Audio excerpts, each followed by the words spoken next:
রাষ্ট্রীয় জীবনে ইসলাম প্রতিষ্ঠা করার প্রচেষ্টা করা কি সালফে সালেহিনের মানহাজের বিপরীত কিনা? রাষ্ট্রীয়ভাবে ইসলাম প্রচারের মাধ্যম হলো দাওয়াত।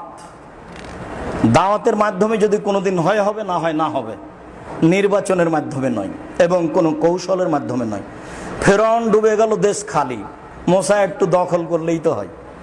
তিনি বালুর চরে চরে দাওয়াত দিয়ে বেড়াচ্ছেন কেন? এত বড় মানুষ, যা বলবেন তাই হবে। মানুষ মানে কি? একেবারে ব্যতিক্রম মানুষ, যাকে নিয়ে গোটা কোরআন মাজিদ। তো ফেরাউন তো ডুবে গেছে, তাই না? এখন তো দেশ মুসার হাতে, মুসা আলাইহিস সালাম। তো এইরকম কাজ নয়। দাওয়াতের মাধ্যমে মানুষ ঠিক হয়ে গেলে দেশ পরিচালনা সহজ। আর দাওয়াত ছাড়াই যদি আপনি নেতা হতে যান, পরের দিনে উল্টে দিবে মানুষ, চেয়ার টেনে নেবে, উল্টে পড়ে যাবে, খুব বিপদ। এরকম কাজ করতে যেতে হবে না। দাওয়াত দিতে থাকেন, হয় হবে, না হয় না হবে।